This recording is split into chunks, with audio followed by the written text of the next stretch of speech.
Hi guys, it's Amber from LuLaRoe Tiffany Amber. I just want to do a really quick video on shipping.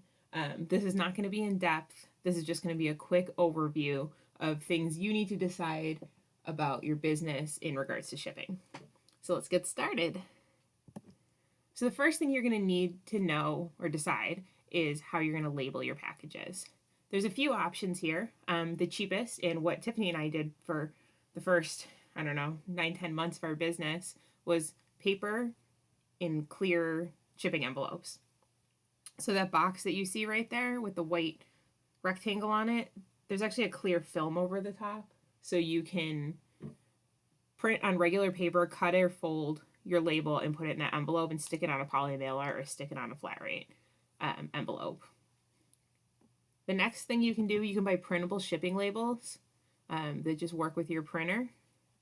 And the third and most expensive option is the Dymo 4XL. We currently use this, but like I said, we didn't for a very long time.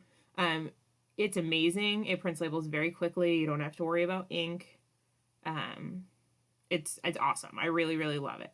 But this is going to set you back probably $250. The prices vary on Amazon, but about $250. And it's something that you do not need to get started. It is not a necessity.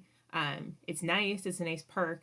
So you just have to decide whether that money would be worth it. You should probably take into consideration your printer ink situation.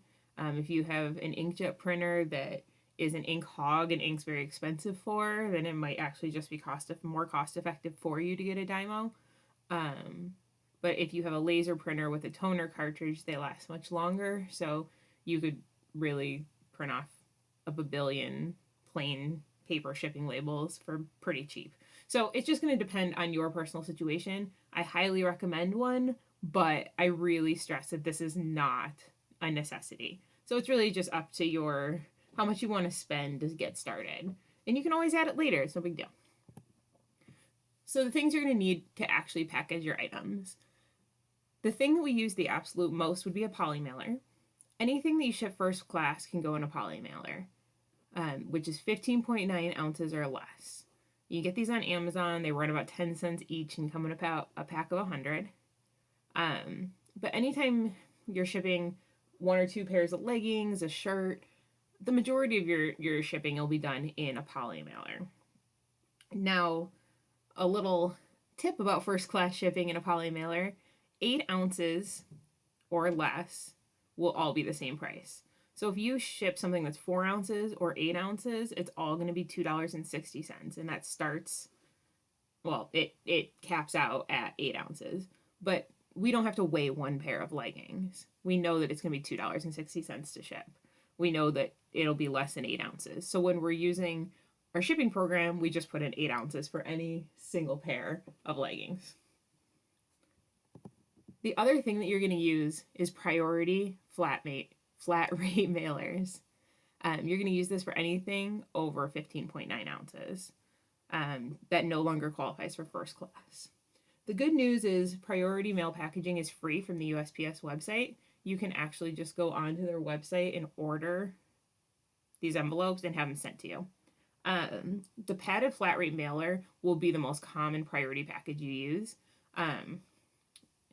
We occasionally use a medium flat rate box, like if someone orders like 4 things or like really heavier items that, like if you ordered 2 really super thick Amelias, they might not fit in a priority mailer. But generally speaking, we use priority mailers 90% of the time. We ship priority.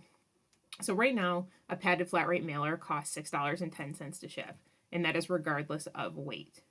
It doesn't matter how much. You can shove as much as you want in there for $6.10. Another thing worth mentioning too, make sure you're using the padded flat rate mailers. Don't use the cardboard document mailers. They're not meant for clothes, and clothes come to people very chewed up. They're a bad idea. And they might be a little bit cheaper. I'm assuming that's why people do it. But just don't use cardboard document mailers. Use padded flat rate mailers. So what shipping platform will you use? These are the ones that are most common. We happen to use stamps.com, not because we love it or have any, loyalty to it, but it's just what was around when we started and we know how to use it, so we stick with it. I'm assuming that they're all pretty comparable. So just do your research and find out what works for you. If you want Tiffany or me to be able to answer your questions about your shipping platform, you should probably use stamps.com because that's what we're familiar with. But honestly, I'm sure any of them will work totally fine for you. So what else are you going to need? You're going to need a shipping scale. We just use a digital kitchen scale. I think that I got it at the home goods store for like $8. Anything that's going to be able to weigh in pounds and ounces so you know if it qualifies for first class shipping and how much it weighs, because your shipping cost in first class is going to depend on that weight. So just get a scale. And then the other thing that you're going to want to think about is things to make your packages unique. Whether that's tissue paper, ribbon, thank you cards, everybody's different. So the possibilities are really endless here. You want to stand out to your customer, but you also want to be realistic about the time commitment for each package that you have to package.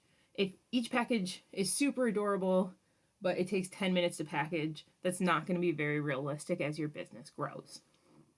So you have to weigh your time versus your craftiness versus that impression. But it's definitely something to think about. You have two real opportunities to stand out amongst the sea of consultants right now. And that's going to be, well, three really: your customer service, your pictures, and your packaging. Because you have those are the opportunities you have to make an impression.